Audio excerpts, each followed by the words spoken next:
하나님께서 우리에게 주시는 말씀은 에베소서 2장 1절에서 3절까지 말씀입니다. 에베소서 2장 1절에서 3절까지 말씀입니다. 제가 봉독해 드리도록 하겠습니다. 그는 허물과 죄로 죽었던 너희를 살리셨도다.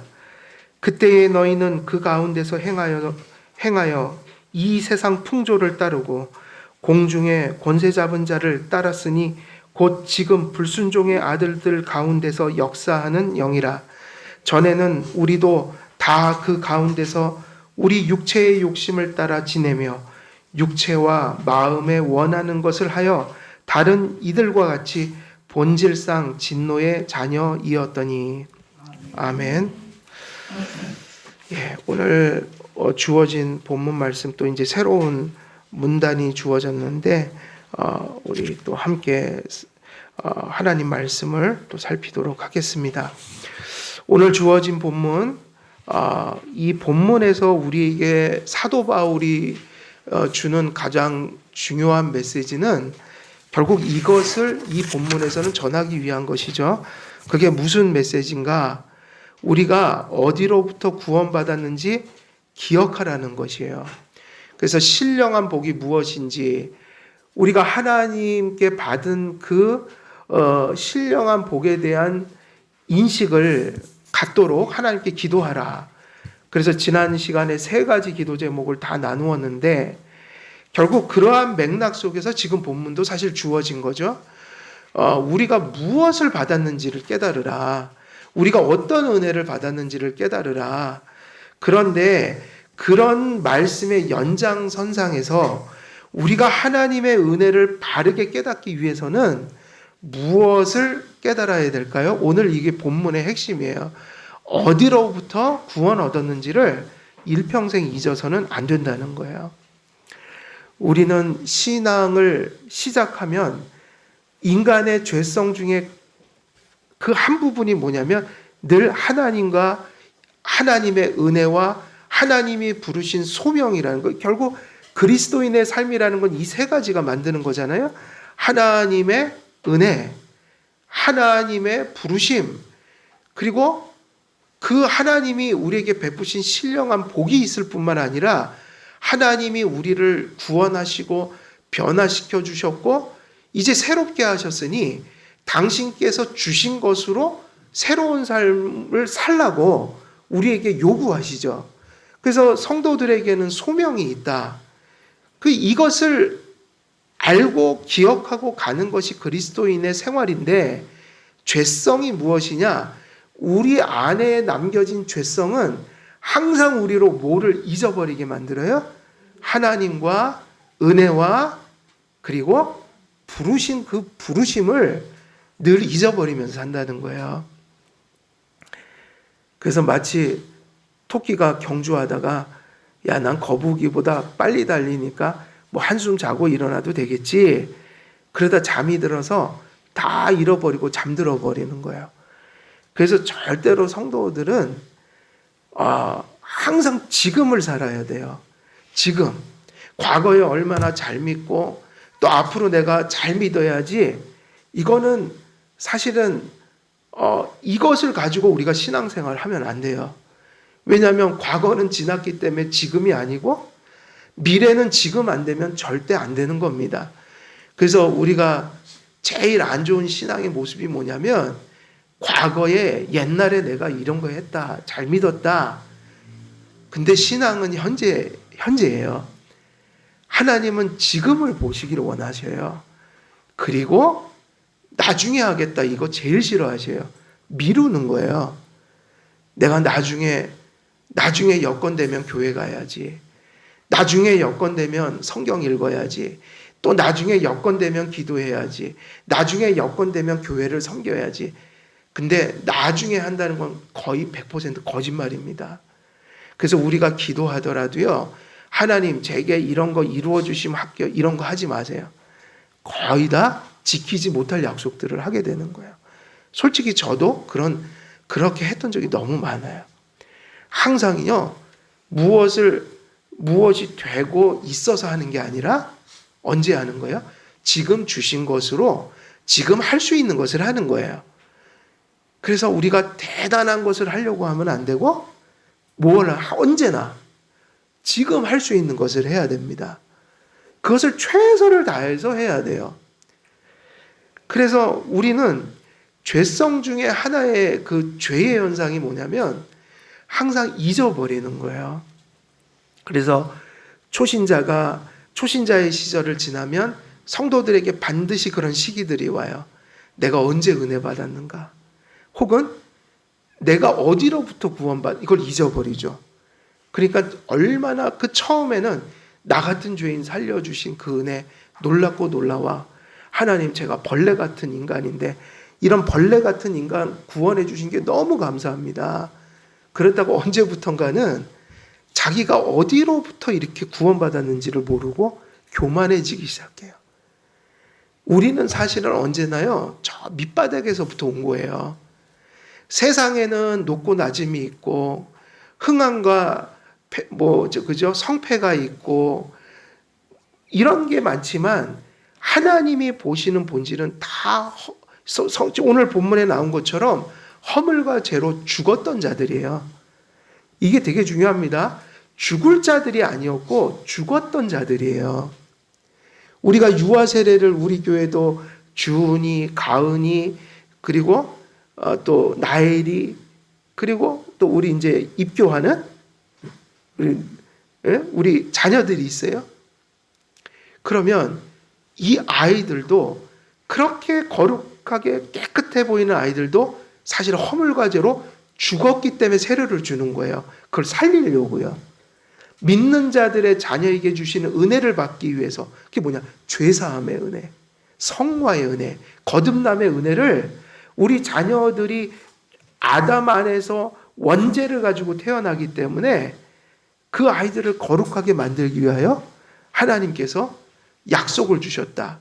그 약속을 받았다는 표가 유아 세례란 말이에요. 그런데 우리는 잊어버리기 시작해요. 저 밑바닥에서 시작했다는 걸 잊어버려요. 그래서 사실은 우리가 허물과 죄로 죽었던 그 어떤 때 하나님께서 우리를 정말 이유 없이 사랑이라는 것 외에는 설명할 길이 없이 어떤 자들에게는 베풀지 않는 사랑을 우리에게는 찾아오셔서 믿게 만드신 그 은혜. 그래서 사실은 우리가 지옥 갈 존재들이었는데 천국 백성을 만들어 주셨잖아요. 지옥 갈 자를 건져 주신 거예요. 근데 우리는 거기서부터 생각하지 않는다고요. 언제부턴가는 내가 지옥에서 영원히 영벌을 받을 비참한 존재였다는 걸 잊어버리고 하나님께 요구하기 시작하죠. 이런 것 저런 것, 또 이제 어느 순간부터 세상적인 사고로 돌아가서 왜 저 사람들은 저렇게 사는데 왜 나는 우리에게는 저만큼 주지 않으십니까? 따지기 시작해요. 그러니까 일종의 그게 죽을 자를 살려주니 물에서 건져주니 뭐라고 하는 거죠? 보따리를 내놓으라고 하나님께 대들기 시작하는 삶. 근데 이게 다 똑같다니까요. 우리 모두가 그런 심성을 가지고 있다고요. 그래서 솔직히 여러분, 우리가 얼마나 불행하게 삽니까? 얼마나 많이 우리가 하나님께 원망하면서 살아요.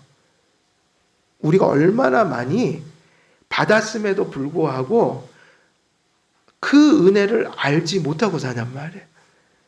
맨날 피해의식에 젖어 있고 맨날 결핍 속에 휩싸여 있고 원망함과 비교의식과, 근데 그것이 바로 뭐냐면 죄성이에요.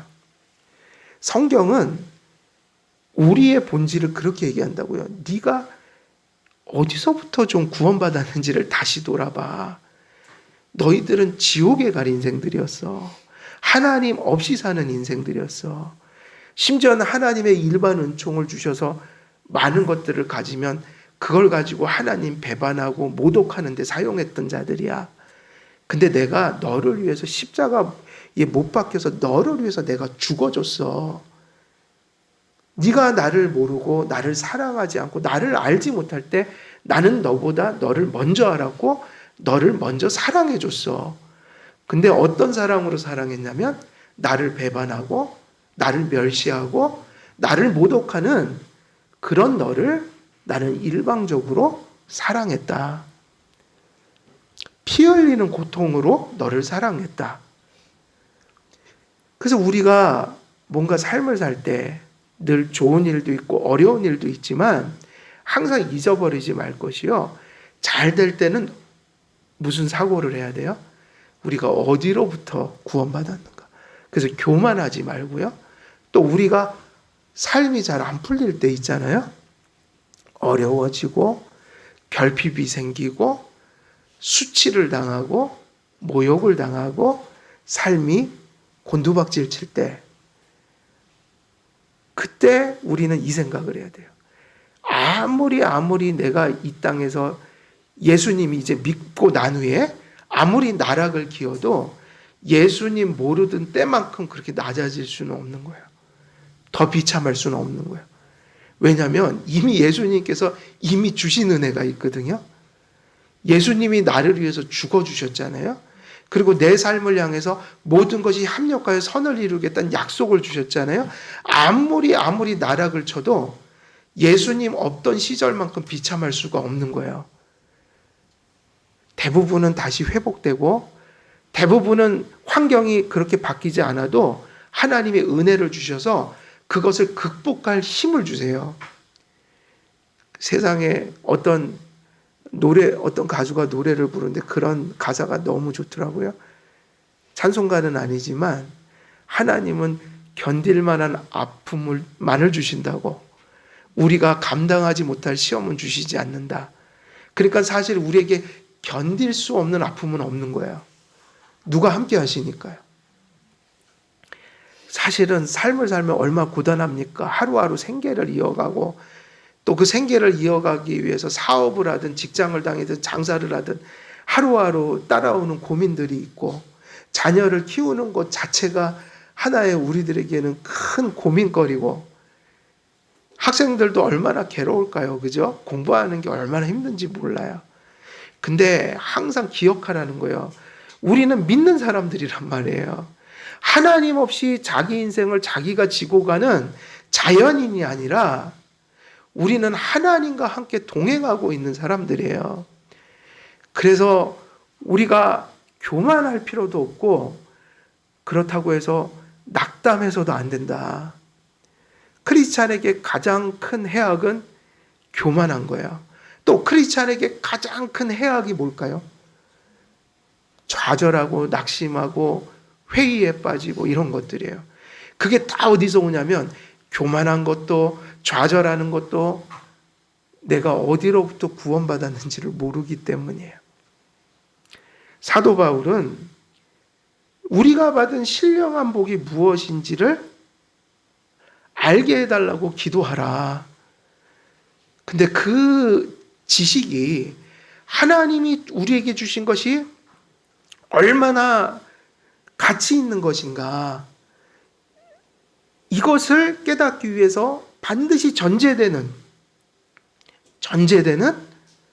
그 인식이 뭐냐면 우리가 어디로부터 구원을 받았는지를 절대로 잊어버리면 안 된다는 거예요. 늘 붙들고 기억하고 살아야 된다. 그러니까 여러분, 마귀의 역사가 뭐냐면 바로 그 죄성을 우리 안에서 일종의 일으키는 거예요. 그게 뭐냐? 자꾸 잊어버리게 하는 거. 그래서 구약시대 때 이스라엘 백성들이 항상 타락했던 게 무엇을 잊어버릴 때였어요? 홍해를 건너서 애굽에서 건져주신 은혜를 이스라엘 백성이 잊어버릴 때였어요. 광야에서도 그랬고 가나안 땅에 들어가서도 늘 그랬어요. 그럼 하나님이 그들에게 늘 해법이 뭐였죠? 어떻게 해야 그 죄성으로부터 돌이킬 수 있다? 항상 그게 그래서 기억하라. 리멤버하라. 그래서 뭘 세우셨냐면 6월절을 세우신 거예요. 6월절 때마다 너희 조상들이 그 문설주에 피를 발려서 그 죽음의 사자들이 그 가정을 유월했고 넘어갔고, 그리고 하나님이 애굽의 병사들이 그 이스라엘 백성들을 죽이려고 달려들 때 앞에는 바다였잖아요. 근데 홍해를 갈라갖고 그들을 한 사람도 빠짐없이 다 구원하셨다. 근데 그거를 기억하라 이거였어요. 유월절. 근데 이스라엘 백성은 끊임없이 잊어버려요. 근데 우리는 다를까요? 안 다를까요? 다르지 않아요. 그러니까 왜냐? 이스라엘과 다르다면 우리도 날마다 신앙이 승승장구해야 되잖아요. 근데 그게 아니라 올라갔다 내려갔다 퇴보했다 멈췄다가 또 겨우 앞을 향해서 회복하고, 이게 우리 현실인 거야. 우리인 거예요. 그게 이스라엘 백성과 다를 바가 없어요. 그래서 사도 바울의 메시지가 중요하다. 기억하라. 여러분 잊어버리면 안 돼요. 반복해야 합니다. 반복. 교육은 반복이에요. 반복해야 한다. 사도 바울은 앞에서 서술한 구속의 신령한 복들을 지금 더욱 상세히 깨우치기 위해서 비참했던 우리의 과거 상태로 시선을 돌리고 있는 거야. 근데 그 과거 상태로 돌린다는 게, 또 내가 구원을 받았나? 또 내가 이런 거 하라는 게 아니라 그 과거에 우리를 구원하신 그 시작을 기억하라는 거죠. 얼마나 비참했던 우리들을 얼마나 큰 은혜로 구원했는지, 어디로부터 구원받았는지, 그걸 잊어버리면 은혜의 가치를 믿는 자들도 다 상실해버리게 된다. 달리 말하면 삶의 태도가 교만해지거나 좌절, 절망 속에 휩싸이게 된다. 왜냐하면 구원받았어도 여전히 우리는 어디 사냐면 엘리야처럼 그냥 곧장 그곳으로 데려가시면 좋은데 그게 아니라 너무 많은 시간들을 이곳에서 보내야 된단 말이에요. 예. 그래서 우리의 신앙이 자꾸 퇴보하는 신앙이 되면 안 돼요. 돌아봐야 돼요. 자꾸 앞을 향해 가야 된다. 우리가 5년 전, 3년 전, 1년 전 돌아보면 더 앞에 가 있어야 하잖아요. 그러나 현실은 그렇게 되지를 않더라. 그럼 빨리 뭘 기억해야 되죠?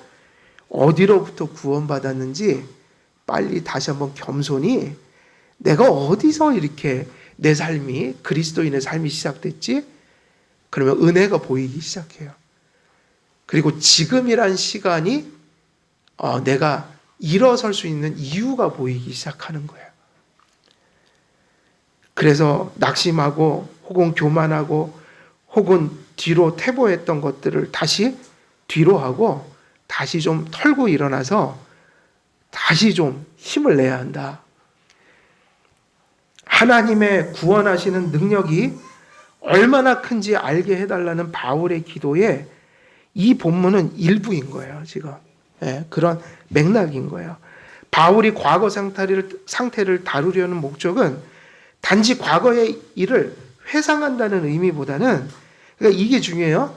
과거 지향적인 삶을 살라는 얘기가 아니라, 왜 과거로 돌려놨냐면 과거가 중요한 게 아니라, 근데 과거 지향적인 건 나쁜 거예요. 그죠? 그걸 과거에 집착하고 머물러 있는 건 좋은 게 아니잖아요. 근데 여기서의 과거를 돌아보라는 거는 구원의 본질이 무엇인지를 다시 보라는 얘기예요. 과거에 집착하라는 게 아니라 과거에 구원받은 출발점으로 돌아가서 내가 잃어버리고 망각한 구원의 본질과 가치를 다시 한번 되짚고 오라는 얘기예요. 근데 이 얘기는 맞는 얘기예요. 가다가도 길을 벗어나면 다시 돌아가서 시작하는 게 맞는 거예요. 선수들이 그죠? 잘못해서 뭔가 룰을 어기면 다시 돌아가서 시작을 해야 되죠. 바톤을 놓쳤으면 다시 돌아가서 바톤 잡고 다시 뛰어야 될 거 아니에요. 근데 빨리 가려고 바톤을 떨어뜨렸는데 그냥 마구 달린다고 해서 1등 하는 건 아니라고요. 할 건 하면서 가야죠. 그러니까 혹여나 바톤 놓쳤으면 좀 늦더라도 빨리 돌아가서 그 집어다가 다시 뛰어야죠. 죽을 똥살똥. 그러니까 우리가 어디로부터 구원받았는지를 기억하라는 것은 하나님께서 늘 이스라엘 백성에게 내가 홍해를 갈라서 너희를 구속한 사실을 너희들 기억하라. 십계명의 서론 프롤로그에 그걸 기록해 놓으신 것은 그런 이유고, 우리들에게 있어서 그 어디서 구원받았는지로 돌아가는 일은 과거 지향적 삶을 살라는 게 아니라 구원의 본질을 다시 되짚어 보라는 거죠. 왜냐하면 우리들이 신앙생활이 자꾸 퇴보되는 이유가 뭐죠? 구원의 본질을 자꾸 망각하기 때문인 거예요. 그걸 잊어버리기 때문인 거죠. 우리가 어디로부터 구원을 받았는지 망각해서는 안 된다는 의미입니다. 사도 바울이 보여주는 과거 상태에 대한 인식이 중요한 이유는 그것이 구원이 무엇인가를 알려주고 있기 때문인 거예요. 주어진 본문에서 핵심은 두 가지입니다. 먼저는 하나님께서 부르시기 전 성령의 거듭나게 하시는 은혜로 회심하여 믿고 회개하기 전 우리들은 모두 하나님께 잃어버린 자들이었다는 거. 그러니까 그 하나님 없는 인생이 어떤 것이라는 것을 다시 되짚어 보라는 거예요. 그럼 우리에게는 나에게 하나님이 찾아오시지 않으셨다면 내 인생이 지금 어떠하였을까? 이것은 우리에게 감사를 유발하게 되는 아주 중요한 인식인 거예요. 둘째는 그처럼 잃어버린 자들을 만세전에 계획하신 대로 말씀과 성령으로 불러주심으로 멸망에서 건져주셨다는 사실. 그러니까는 무엇과 무엇이 함께 대비가 되는 거죠. 허물과 죄로 죽었다는 게 무엇인지를 알아야 되고, 하나님 없는 인생을 사는 것이 무엇인지를 다시 되짚어 보라. 그리고 무엇을 봐야 돼요? 비참을 보면서 막 괴로워하라고 이곳으로 이끌어간 게 아니라 거기서 얼마나 큰 은혜를 너희에게 주셨는지 다시 한번 돌아보라. 그래서 이런 걸 뭐라고 그러냐면, 미술 시간에 우리가 배색이라는 걸 배웠잖아요. 배색이요. 검은색의 배색은 뭐예요? 검은색의 배색. 노란색. 그래서 교통 표지판 보면 가끔 검은색에 노란색으로 많이 하는 이유는 그게 눈에 가장 잘 띄기 때문이잖아요. 근데 이 신앙에도 배색이 있다고요. 은혜는 무엇이 없이는 보이지는 않을까요? 은혜는 보색이라고 하나요? 그게 배색. 보색. 보색. 그런데 이것이 언제? 그러니까 은혜라는 것은 어떤 보색이 있어야 잘 보여요? 그것은 죄의 비참함과 무거움과 그것의 그 죄의 심각성을 깨달을 때 은혜가 인식되게 된다. 그래서 이 죄에 대한 인식과 은혜에 대한 인식은 분리될 수가 없는 거예요. 이러한 의미들이 1절이라는 짧은 구절 속에 많이 함축되어 있습니다. 그래서 사도 바울은 그는 허물과 죄로 죽었던 너희를 살리셨도다. 이렇게 얘기하고 있어요. 이 두 가지가 지금 배색이에요. 허물과 죄로 어떻게 했다고요? 죽었었다, 너희들이. 근데 어떻게 했다? 살리셨다. 그러니까 이 말이 여러분에게 상당한 의미를 지금 가지고 있어야 된다고요. 이게 의미 없는 문구로 다가오면, 구호로 다가오면 안 된다. 우리의 구원은 죄의 삭신 죽음으로부터의 구원입니다. 그러니까 구원이라는 말 자체가 무엇을 얘기하고 있는 거예요? 우리가 죄인이다. 왜냐하면 구원은 어디로부터의 구원이니까. 죄로부터의 구원인 거예요. 죄가 무엇인지 죄의 삭시요 결과로서 반드시 겪게 되는 죽음이 무엇인지 사실은 성도들은 알아야 해요.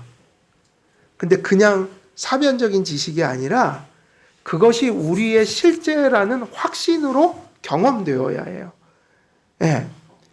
그래서 죄, 죽음, 이러한 의미들이 사실은 회심하고 거듭나는 자들에게는 이게 자신을 뜻하는 것으로 인식되던 경험들이 있는 거예요. 그러니까 어떤 내 밖에 있는 혹은 다른 사람의 이야기를 하는 혹은 어떤 피상적인 개념을 얘기하는 게 아니라 하나님께서 말씀을 선포하시고 그 말씀을 성령께서 조명하실 때 그 성경에서 외쳐지는 죄인을 향한 메시지가 나를 가리키고 있는 것을 확신하고 경험하는 인식이 있어야 한다. 그게 없으면 회심한 자일까요? 아닐까요? 회심한 거 아니에요. 회심한 자는 죄가 무엇인지를 안단 말이에요. 왜냐하면 구원이 죄로부터의 회심이거든요. 근데 어떻게 은혜를 인식하지만 나는 내가 죄인인 걸 몰라. 여기에 회심이 있을 수 있냔 말이에요. 그래서 그게 되게 중요한 거예요. 그래서 우리가 세례 교육하고 입교시킬 때 결국 그 시간이 무엇을 검증하는 시간이냐면 그가 죄를 알고 있느냐 정말로. 근데 그냥 아는 게 아니라 내가 죄인인 것을 인정하고 있느냐. 그거를 모르기 때문에 어떻게 살까요? 예수님을 의지하지 않는 거예요. 자기가 죄인인 걸 모르기 때문에. 자기가 죄인인 걸 말씀과 성령으로 모르니까 어떤 삶을 살까요? 자기를 죽이는 죄가 무엇인지를 모르니 지금 죽어 있고 또 그 죽음이 자기 안에 피어오르는데도 그것이 죽음인지를 모르는 거예요. 그래서 여러분, 예수님을 유대인들이 십자가에 못 박을 때 예수님을 알았어요? 몰랐어요? 모르니까 십자가에 못 박겠죠? 근데 그 3,000명 회심할 때 성령의 역사가 일어나니까 모두가 돌아오진 않았어도 예수님을 직접 십자가에 못 박고 그것을 동조했던 사람들이 어떻게 됐다고 그랬죠? 항상 이게 중요해요. 구원의 조짐인 거예요. 가슴을 치면서 우리가 큰일을 했다. 큰일을 저질렀다. 우리가 생명의 주를 십자가에 못 박았으니 어찌할꼬. 성경엔 그렇게 돼 있죠? 어찌할꼬? 어찌할꼬. 죄를 지으면서도 어찌할꼬 한탄이 안 나오면 우리는 이렇게 설명할 수밖에 없어요. 그 사람 속에 성령이 없는 거예요. 말씀이 그래서 그 안에 인식되지 못하는 거예요. 그러니까 누구를 의지하지 않게 될까요? 죽을 죄를 지으면서도 주님을 의지하지 않고 죽어도 무엇을 안 하냐면 회개하지를 않아요. 그래서 죄를 괴로움으로 짓는 게 아니라 즐거움으로 지어요. 그래서 그런 삶을 우리가 뭐라고 불러야 맞을까요? 성경에는 뭐라고 나와 있을까요? 방자하다. 방자한 삶을 산다. 그러니까 영적으로 본질적으로 방자한 삶을 산다는 거예요. 믿는 게 죄가 보여야지 믿습니다. 그러니까 우리가 믿음으로 구원받는다고 할 때 그래서 뭐가 되게 중요한 거예요? 내가 어떤 기준이 세워져서 어디에 서 있는 것을 발견할 만큼 말씀이 분명하게 전해져야 돼요. 이해되세요? 우리가 그 말씀을 완전하게 지킬 수 있어서 말씀을 분명하게 전하는 게 아니라 그 말씀이 분명하게 서야 내가 가까이 있는지 멀리 있는지 그 안에 있는지 밖에 있는지 내가 그 말씀을 받들고 살아가는지 배척하면서 살아가는지가 보여지게 되는 거예요. 그 유대인들이 회개한 시간이요. 불과 며칠 사이잖아요. 3일 지나서 부활하셨으니 예수님 승천하시고 오순절까지 그 기간이 몇 년 되는 시간이 아니란 말이에요. 말씀과 성령이 역사하니까 조금 전에 예수님을 못 박았던 사람들이 그들이 예수를 못 박으라 그 선동했던 사람들이 어찌할꼬 이렇게 되었단 말이에요. 그 하나님 앞에 말씀이 성령의 역사를 통해서 내게 생명이 될 때 뭐가 보이기 시작하는 거예요? 진리의 말씀이 보이기 시작하고 진리의 말씀이 보이면 삶의 기준이 보이기 시작한다. 그러면 그것이 거울이 돼서 내가 어디쯤 서 있는지를 알게 되는 거예요. 그래서 여러분, 우리가 기도할 때 가끔은 그런 기도를 드린다면 만사형통하게 해주시고 편안한 마음 갖게 해줘. 근데 여러분, 복을 받은 자들은 어떤 면에서는 평안하지만 어떤 면에서는 고민하고 살아가기도 해요. 그러니까 살아있기 때문에 아픈 그것은 병도 아니고 불행도 아닌 거예요. 뭐가 불행이냐면 사람이 즐거움을 느끼고 평안함을 느끼고 번영을 느끼고 살아가는 것도 복이지만 살아있으니까 위험이 오면 불안하기도 하고 공포에 질리기도 하고, 그래서 공포의 의미는 위험이 다가올 때 그것을 알리는 신호등 역할이에요. 그러니까 우리가 가끔은 불안이 없는 마음이 됐으면 좋겠다. 염려가 없는 마음이 돼. 공포가 없어. 근데 그게 이상한 사람이죠. 위험한 게 오면 정상적인 사람은 불안과 공포로 반응을 해서 그것에 대처하게 돼 있어요. 그러니까 정상적인 근심을 그리스도인은 하고 사는 게 건강한 거예요. 오늘날 심리학이 잘못돼서 정서적인 안정이라는 게 이상한 것이 돼버렸어요. 그러니까 근심하는 건 다 나쁜 거고 불안은 다 병증이고 아니란 말이에요. 정말 기독교인이기 때문에 어떤 가진 그러한 지고 가야 되는 멍해들이 있는데, 그게 뭐냐면 여러분들이 만일 지금 중병에 걸리면요, 사지가 마비돼 버렸다. 아픔을 느낄까요? 못 느낄까요? 못 느낄 거 아니에요. 사지가 마비되면, 신경이 마비되면. 그러면 그런 분들은 지금 무슨 기도를 할까요? 만일 사지가 마비되면. 그 고통을 느끼는 게 아마 최고의 소원이 될 거예요. 좀 때리면 아프고 꼬집으면 아프고. 그래서 뭐가 복이냐면요, 하나님이 기뻐하시는 걸 보고 즐거워하는 걸 보며 나도 즐거워하고, 하나님이 싫어하는 것을 나도 괴로워할 수 있는 마음이 있어야 되고, 그래서 죄가 있고 죄성을 가진 우리들에게는 정상적인 게 뭐냐면 어느 정도의 그러한 실제가 있기 때문에 그것을 괴로워하고 아파하고 불안해하는 마음들이 심령 속에 있어야 한다. 그건 비정상이 아니고, 그래서 전에 그런 얘기를 한 적이 있어요. 어떤 사람을 전도했더니 예수님을 믿기 전에는 없던 고민이 새롭게 생기기 시작했는데 내가 이런 고민은 예수님 안 믿을 때는 없었거든. 예수님 믿으니까 되게 힘드네 그러시더라. 근데 그 얘기가 되게 너무 복된 얘기인 거예요. 이제 비로소 생명을 가졌다는 얘기예요. 그러니까 세상적인 근심이 있고 영적 근심이 있다고요. 세상적인 근심은 부패성에서 오는 근심이고 생명에 이르는 근심도 있다. 그건 하나님 앞에 분별력이 생겨서 그리스도인으로서의 신경 조직이 회복되어서 하나님이 즐거워하는 걸 즐거워하기도 하지만 이상한 것이 내 삶에 다가오면 그것을 괴로워하는 마음도 생기게 됐다.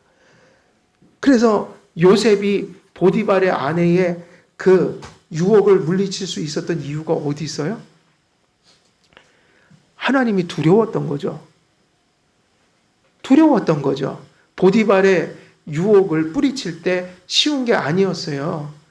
자기의 직장이 잘려나가는 거예요. 오늘날로 얘기하면. 왜냐하면 보디발의 아내는 권력자란 말이에요. 그 권력을 가진 그 엄청난 그 집 주인의 여마나님이 유혹을 했는데 그걸 뿌리치고 나가면 그 다음에 해코자 하는 거는 당연한 거라고요. 그래서 실제로 해코지를 당했어요? 안 당했어요? 누명을 씌웠잖아요. 근데 요셉이 거두절미한 게 왜 그랬죠? 하나님을 경외했기 때문이에요. 하나님을 사랑했고, 그리고 그런 간음을 저지르는 것이 하나님의 율법에 어긋난 것을 알았기에 요셉은 하나님 두려워하는 마음으로 그걸 피할 수 있었던 거예요. 그러니까는 죄를 담대히 짓는 것을 용기로 알거나 자랑으로 아는 사람들이 있어요. 세상에 많아요, 그런 사람들이. 죄 짓는 걸 자랑하고 당해요. 죄 짓는 것을 담대한 것으로 알아요. 근데 하나님의 심판 앞에서도 그렇게 될까? 언젠간 결산할 날이 있다. 어쩌면 죽음의 직전에 그걸 후회하게 될지도 모르지만 아무 소용이 없는 거예요. 그래서 이 보색이라는 거, 죽음이라는, 사망이라는, 그리고 그것이 온 기원이 죄라고 할 때 죄에 대한 인식이 없이 은혜를 논할 수가 없다. 내가 죄를 지면서도 마음의 양심의 가책도 없고, 죄를 짓는 순간에 하나님에 대한 낯이 내 마음속에 양심 속에 떠오르지도 않고 이러면 그걸 가리켜 오늘날은 그런 걸 사이코패스라고 이렇게 하는데, 그 사이코패스란 말 쓰지 마세요. 성경대로 써야 돼요. 그건 심리학적 병리 현상이 아니라 양심에 화인 맞았다고 성경은 분명히 기록해요. 그건 도덕적인 거예요. 심리적인 게 아니라고요. 양심에 화인 맞은 상태를 현대 심리학적인 거로 풀어놓은 게 전 사이코패스 같아요. 그 사이코패스는 사이코패스라서 타고났기 때문에 그런 죄를 져도 덜 책임이 가는 게 아니잖아요. 아니요. 양심이 없는 게 그게 어떤 영혼과 도덕성에 큰 문제가 있는 거라고요. 그래서 그거를 일종의 자연적인 어떤 이런 거로 보기보다는 우리는 그것을 양심에 화인 맞았다. 그건 하나님께서 매우 윤리적인 의식으로 그거를 사실은 규정하고 계신 거예요. 우리가 요즘에 참 이 세대에 가끔은 우리가 가정 속에 부모를 거역하면서 그것을 이렇게 마치 뭔가 이 시대를 앞서가는 자율성의 어떤 그런 시대 정신을 내가 발휘하는 것처럼 생각하면서 부모를 거역하는 자녀들이 참 많아요. 근데 어떻게 거역하냐면 담대하게 거역을 해요. 그 잘못된 것을 별로 깨닫지를 못하더라고요. 심각한 거예요. 회심해야 한다. 회심해야 합니다. 성령 받아서 부모를 거역하는 죄뿐만이 아니라 십계명에 나온 그 죄를 우리가 불순종하는 것이 그것이 얼마나 하나님 앞에 심각한 일인지를 느끼고 회개할 줄 아는 사람이 돼야 되는데 이것이 안 된다면 회심해야 돼요. 거듭나야 돼요. 생명이 없는 거예요, 마음속에. 그래서 속히 회개해야 돼요. 하나님 제가 큰 위험 속에 빠져 있습니다. 하나님 어서 믿음을 주소서, 말씀을 깨닫게 해주옵소서. 그래서 내가 얼마나 큰 죄인인 거 깨닫게 해주셔서 하나님의 은혜를 값없이 용서해 주시는 그 은혜를 제가 의지하게 하여 주옵소서. 그 믿음이 생기게 하여 주옵소서. 그리고 어서 이 못된 죄로부터 삶을 조금씩 돌이켜 나갈 수 있도록 힘주옵소서. 여러분, 죄의 삭은 사망이라는 게 하나님이 장난으로 말씀하신 게 아니란 말이에요. 죄의 삭은 정말 사망이에요. 죽음이에요. 그래서 뭐가 절실히 필요한 거예요? 은혜가 필요한 거예요. 근데 은혜는 하나님의 말씀을 깨닫지 못하면 그것을 의지할 수 있는 마음이 생기질 않아요.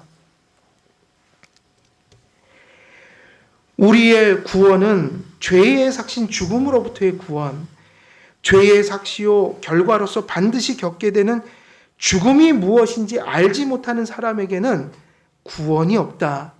그러니까 죄의 인식이 불분명하다면 하나님의 율법에 대한 분명한 그 절대적인 하나님의 기준에 대한 그 인식이 불분명하다면 뭐 해야 된다고요? 거듭나야 된다. 회심해야 한다. 하나님의 기준을 하나님의 기준으로 볼 수 있는 믿음의 인식이 발생해야 거기서부터 내가 죄인인 것도 알고 하나님의 은혜를 구하기도 한다.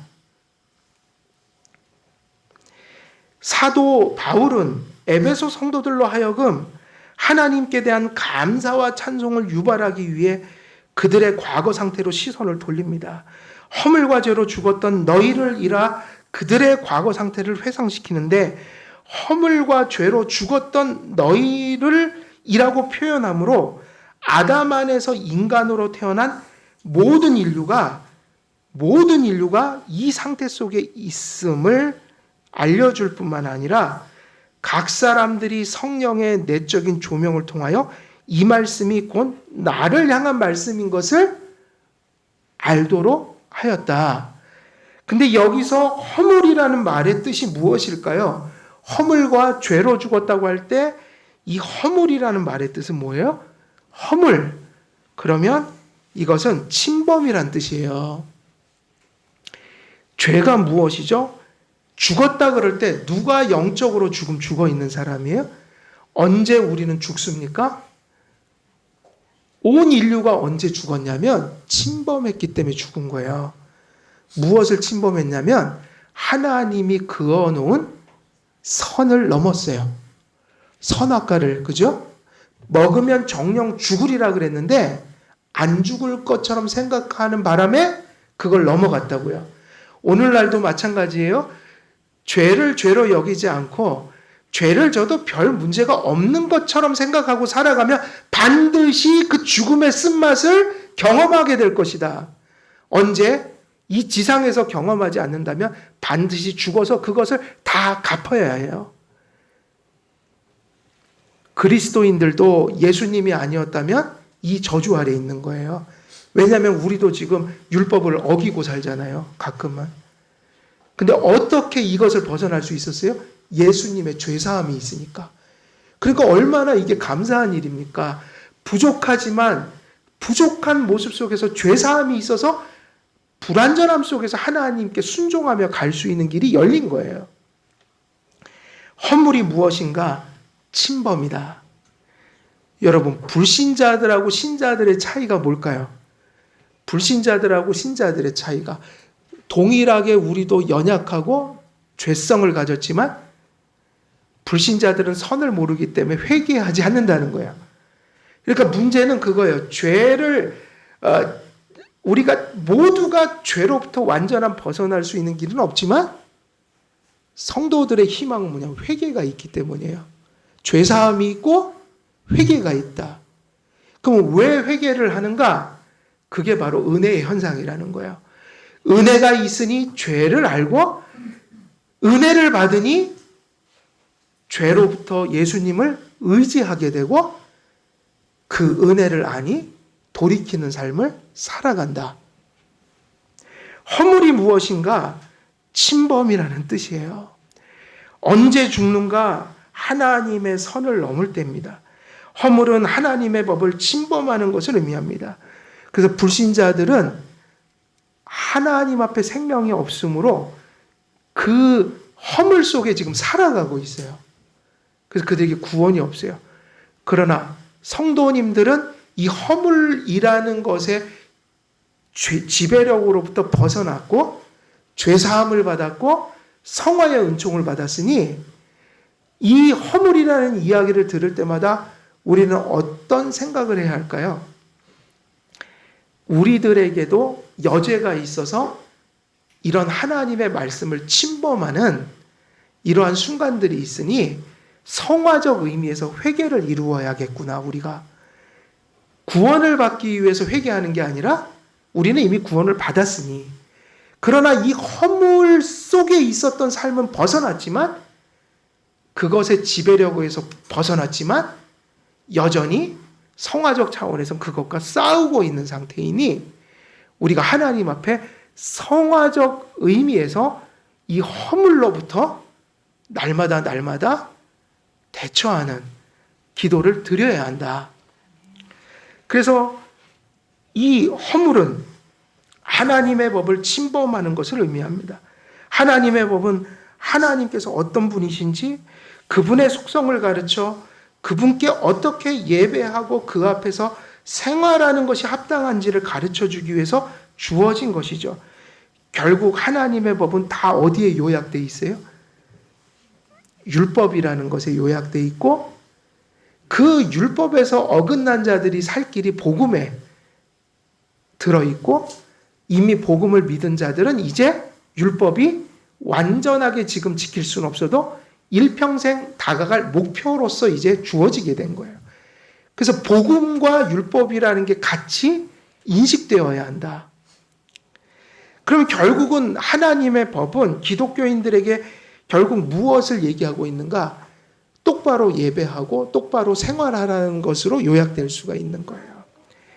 그래서 우리들도 어디로부터 구원받았는가를 생각하며 이런 허물로부터 우리를 구원해 주신 은혜를 감사하며, 그리고 항상 무슨 생각을 해야 돼요? 아직 이 허물의 영향력이 남겨진 이 세상 속에서 성도들이 여죄를 죽이고 날마다 그 허물을 죽이며 성화되는 삶을 살도록 다시 한번 다짐하는, 은혜를 구하는. 그래서 어디로 가야 되는 거예요? 어디로부터 구원을 받았는가? 근데 어디로부터 구원을 받았는가 할 때 무엇을 떠올려야 하냐면, 허물이라는 것이 무엇인가? 그러므로 그 하나님의 법을 침범한다는 말의 의미는 결국은 하나님의 속성과 그분이 어떠하심을 가르쳐주는, 그분의 법을 어겼다는 것, 범했다는 것은 결국 누구를 범했다는 거예요? 하나님을 범했다는 거니까, 하나님의 법을 침범했다는 의미는 하나님께 도전하고 하나님을 배반했다는 의미와 일맥상통한 것이 되죠. 그러므로 허물이 있으면 무엇을 면할 수가 없게 되는 거예요? 이게 항상 원칙이에요. 허물이 있는 곳에는 죽음이 있는 거예요. 그런데 기독교인들도 지금 허물이 있잖아요. 근데 왜 우리들은 감사할 수 있죠? 죄사함의 은혜가 있으니까요. 근데 그 죄사함의 은혜를 똑바로 받았다면 이 얘기를 하는 거예요. 죄사함의 은혜를 제대로 받았다면 값없이 나를 용서해 주시고 구원받았다는 의식이 누구에 대한 감사가 될 수밖에 없어요? 하나님. 그러니까 진정 죄사함의 은혜를 깨달은 사람은 거룩하게 살아야지라는 마음의 경향성을 갖게 되는 거예요. 그런 의도들을 갖게 되는 거예요. 그래서 죄사함이 확신된 곳에는 항상 무엇이 같이 역사해요? 거룩하게 살아야겠다라는 성화적 마음이 그 안에 나타나게 된다. 그래서 우리는 과거로 돌아가서 무엇을 생각하냐면, 무엇을 생각해요? 하나님께서 나를 불러주시지 않았다면 내가 지금 어떤 상태에 있었을 것인가?